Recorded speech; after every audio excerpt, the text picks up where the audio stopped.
Kahit saan ka pumunta sa Japan, ramdam mo na talaga na pabawas na yung mga tao. Maglakad ka lang kung saang kalye ay makakita ka na talaga ng abandonadong bahay. Parang gumagana pa naman to sa sasakyan na to, kaya lang tinignan ko yung gulong, parang medyo flat na. Nakakatuwan tumira sa mga Japanese style house kasi wooden siya, tapos parang ramdam na ramdam mo talaga yung nature. Puwera na lang pagdating ng winter kasi nanunuot talaga yung lamig sa buto. Kapag nakatira ka dun sa mga lumang Japanese style house, hindi pwedeng hindi ka naka-heater pagdating ng winter. After some time na tumira kami sa Japanese style house, parang gusto ko rin bumalik dun sa modern.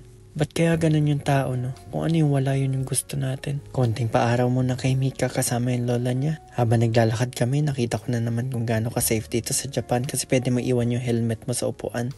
Nakita ko lang to sa tabi-tabi, isang malaking paso, tapos may mga isda sa ilalim. Sobrang liliit ng mga isda, para mga dilis lang, parang ang sarap pisilin. Nakaka-amaze talaga yung universe, no? Yung isang malaking paso na yan ay mundo na nila yan. Minsan naisip ko parang ang sarap maging isda. Lalangoy-langoy ka lang na ganyan paikot-ikot. Saktong laro lang kami nito pag uwi. Ang tawag dito ay sungka.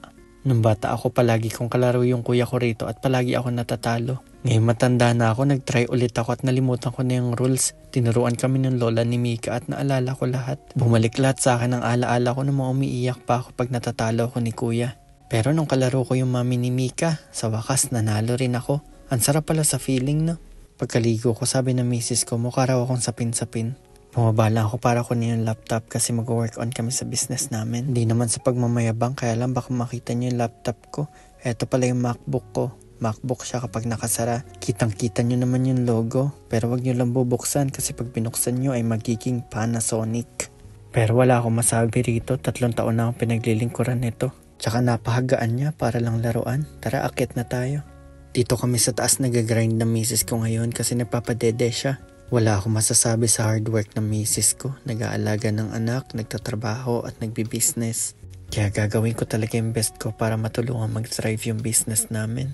Lahat na pwedeng gawin ay gagawin namin para sa future ng anak namin. Ngayon ko na-realize na babaguhin pala talaga ng anak namin yung perspective namin sa buhay. Dati iniisip namin kung saan maggagala, ngayon iniisip na namin kung paano kikita ng pera at masecure yung future ni Mika. Alam namin na marami pang pagdadaanan ng pagnenegosyo at first timers pa lang kami sa mga ganito. Kaya kung may mga tips kayo sa pagnenegosyo, i-comment nyo naman dyan para matutunan namin. Sa kabila ng mga tawanan namin ay grabing pagod at antok na yung nararamdaman namin. After ng planning namin ay bumaba na rin ako at nag-check ng to-do list. Medyo na busy ako so far sa mga ibang bagay kaya every other day na lang ako nakapag-update dito. Pero tuloy-tuloy pa rin ang grind time natin. Sama-sama at sabay-sabay tayo mag-grind. Kita-kits na lang tayo sa day 100 kaya kaya natin to. Good luck din sa grind nyo. Yun lang. Bye!